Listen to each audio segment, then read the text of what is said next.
Hi, I'm Matt. Welcome back to the Easy Do-It-Yourself Landscaping channel, where we give you step-by-step instructions on how to install and maintain beautiful landscaping projects in your own yard. In a previous video, I covered how to install planting beds. In this video, I'm going to show you how to fix a planting bed that's been neglected. This particular planting bed put in about 1.5 years ago.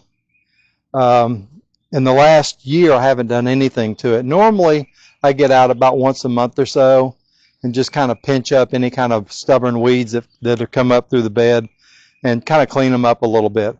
Only about once a month or so. This one I let go for over 1 year for the sole purpose of doing this video and showing you how to fix one and rehabilitate one that's really gotten out of control. So I'm going to go through all the processes to do it and show you all the steps. And first off, I want to tell you what I have here. So in order to get this bed fixed right, it's a beautiful bed, has a pink dogwood tree. Of course, it's early March, so it still hadn't come out yet. It's got a few little new growth things coming about to pop out here in the next 30 days or so. But beautiful pink dogwood ornament, nice ornamental tree. Surrounding as ground cover to grow, I've got creeping phloxes. These are, as you can see, there's a little bit of hot pink flowers coming up on those, and those will basically fill in all around the foot of this pink dogwood. And then as far as the ground cover around the bed, using pine straw in mine, you can use mulch, you can use rocks, whatever you use. But you do have to keep the beds up, and if you don't, you have to rehabilitate them like I'm going to do this one, and it'll be real simple. Won't take that long to do. I'm just going to carry you as long as I do it. And let me show you what I have here. So I've got a rake for cleaning up the area after I'm done. I got a weed eater that I'm going to use to reestablish a nice clean edge. I've got new weed barrier that I'm going to put down in some of the areas where the grass and weeds have grown through and made holes. Always have knee protection to kneel on.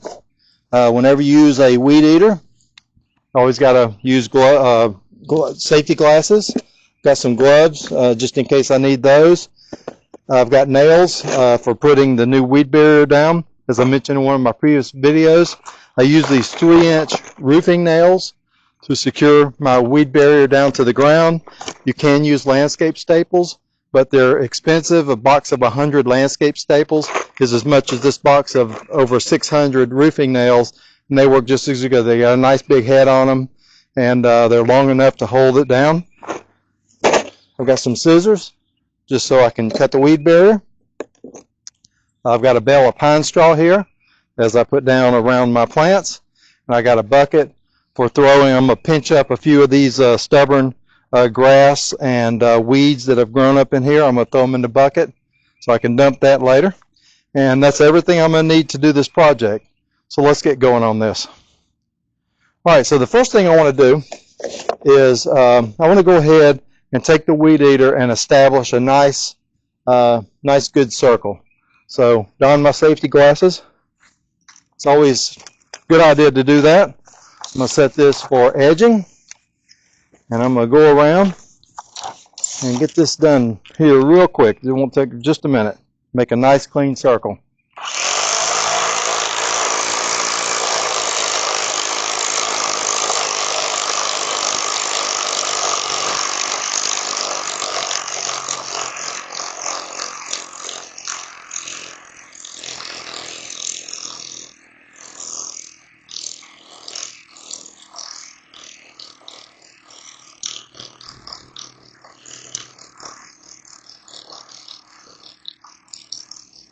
Just run around this one more time real quick. Got this set for low so it doesn't make too much noise. And there we are. So that's all that took. So now I can put this down. Don't need the safety glasses anymore for the rest of the project. Unless I really get to crazy spreading the pine straw and throwing it around, but I won't. Okay, so the next thing I want to do is go around and do a little pinching up of some of these weeds. going to grab my bucket here, and I just kneel down on my little pad. I use my bare fingers because I can get an easier grip on it. You could use gloves for this part, but I don't mind getting my hands a little dirty. This won't take but just a couple of minutes to pull this grass up. I won't pull all of it up because I'll be putting weed barrier down on top of it and pine straw, so the darkness will pretty much kill most of this stuff. But that area is pretty good. Let's get this down here. So yeah, whenever you put these beds in, it's always a good idea to establish a nice clean edge on it. That way you can kind of keep it separated from your grass. It looks a lot better when you do that. Just about got this done down here. Yeah, we're looking pretty good there. I'm going to come up here and do this part up here a little bit.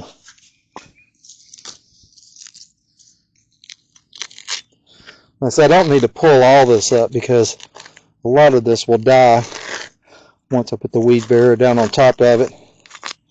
So just trying to get some of this stuff right off the edges and corners.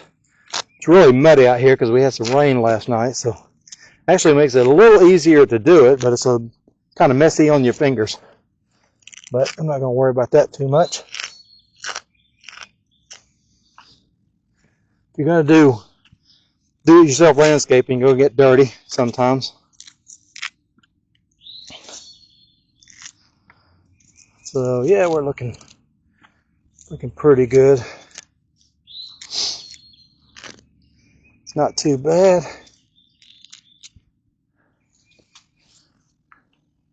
I'll pull just a little bit up over here.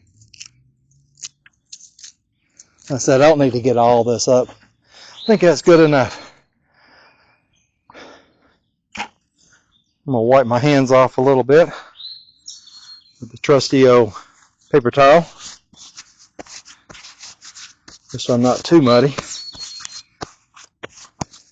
Have my hands slipping. Oop, got one little section over here I'm going to pull up. There we are. Yeah, it's looking pretty good. I got the worst of it. So now what I want to do is I want to get some new weed barrier spread out over this because those weeds have kind of made a mess through it. So in order to do that, I'm going to roll this out. So here's my roll of weed barrier.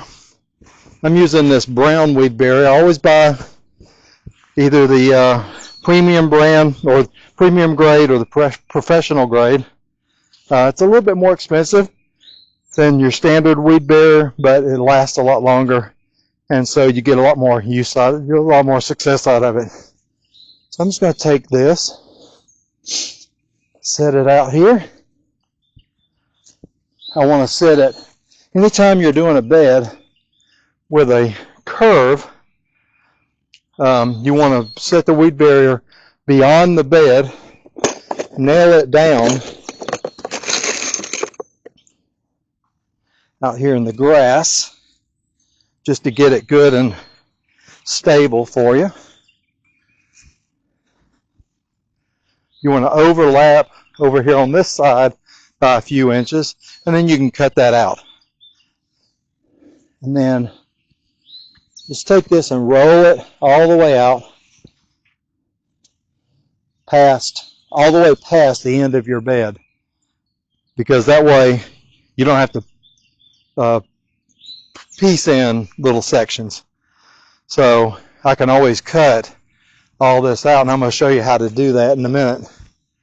So let's get our knee protection here.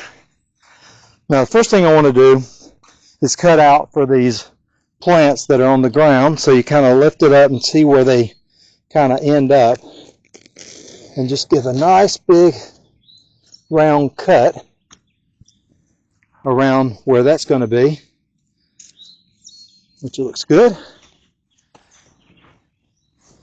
And then where this one is completely covered up, you basically, check it out, find a center point, cut out like this to where it's going to be at the edge of it, like that. And then you just connect your little corners here. Just cut around to there, around to there, there, and one more around this way. None of this has to be really totally exact, so you don't have to worry about, taking the time to get stuff totally exact. You do want to get it fairly neat though, because it's going to reflect on the overall look of the bed if you have it looking right. So I've got that cut out nice and neat. I can trim it here a little bit more as needed. Now, if this was a windy day, I would have already put down a few more of these nails to hold this down, because the wind will really catch this weed barrier and really blow it all over the place for you. So, now that I got that done, I can come in, add a few nails. You got to remember, when I add another section in here, it's going to overlap this one. So I don't want to use too many nails. I just want to have enough to keep it kind of secure while I'm working on the rest of it. Just put a few nails out here for now, just to hold it. And then I want to go in, and where the edge of my bed is, I want to drive some of these in at an angle that'll be fixed permanently. And I got the hammer out there in case I hit any rocks when I'm trying to push these things down. So there we are. Let's get a couple more of these in, just to hold it nice and secure. And I can take my scissors, cut my weed barrier off in a nice straight line, so I have a nice straight line to work with on the other section. Alright, so I can either go to this one or I can go to that one. Since I have more than 3 rows, I'll probably just keep going this way. And these I'm going to piece in just because it'll be easier, because these plants are so big. If these were smaller plants, I would just roll one down and trim it like I did the other. But so what I'm going to do here is put this up here at the tree, overlap this by just a few inches, tack it down there, come out here a little bit, tack it down like that, and then I'm going to come in and cut a little bit of an oval around the tree, so I'll make sure that it gets plenty of water. And then I'm going to roll this on down to here.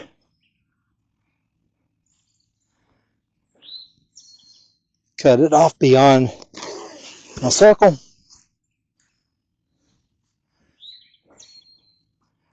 Cut out for my plant. Just kind of estimate where it is in there. I can always come back and trim it as I need to.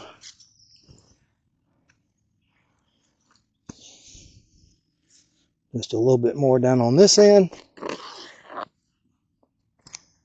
There we are. And I want to continue putting a few nails in here just to hold this down. Grab a few more nails. As you can see, you go through a lot of these nails, but when you buy a box of them like that for just a few dollars, then it's not that big of a deal to go through them. The more you can put down, the better it's going to secure everything. Because rainwater blowing on this, wind, plants pushing up on it from below can really mess it up. So that's nice and secure.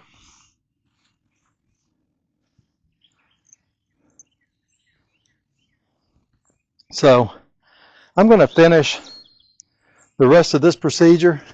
Take me a few minutes, and then I'll be right back with you. Okay, so when I left you last, I was doing that last little section over there. It's only been about 15 minutes later. Now I'm spreading some pine straw. I basically did that other one exactly like I did these here. Got an airplane going over, so let me show you something real quick on how I do these beds. If I have an edge of a bed where I'm doing pine straw, to keep it nice and neat, I usually take the pine straw and I'll kind of roll it up into a little ball like that. And then I'll put that at the edge. That way you get a nice clean edge. Also, if you're using pine straw, normally the pine straw will have a shape to it from the bales, and it'll kind of retain that shape. So I always try to put the rounded edge of that out toward the edge of my bed. So that's just a little tip on putting down pine straw. So the rest of it I just kind of spread out in here. There again at the plants, I do the same thing basically, just pinch off a little piece, put it right up against the edge of the plant. If it's a big plant, I'll get down on my hands and knees and pull the plant up and tuck it under. These are down on the ground, so they don't really need that. Plus, you can't really get down below those very well since they are down on the ground. So I'm just about done with this pine straw. And that's pretty much it. That's it'll settle down a little bit. It's a little lumpy when you first do it. It'll settle down for a little bit. I'm going to take my rake, just go around the edge here, clean up the edge just a little bit.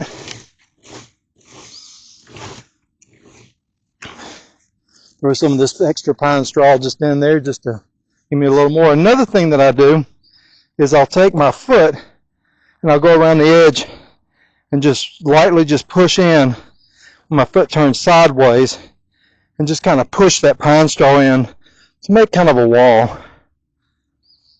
And I do that on all my beds where I do pine straw. So that's pretty much it. The whole process took about 30 minutes. Turn the bed from this to this. So you can see the big difference. So yeah, so that's pretty much how you do sprucing up a bed that's been neglected for a while. I'll let the pine straw settle. If it settles too much, I'll come back out, put a little bit more on top of it, let it rain on it a couple times, and it'll be good for the summer. So yeah, if you like this video, be sure and hit the like button. If you like these kind of videos from us, hit that subscribe button so you don't miss a video. And we'll look for you on the next video.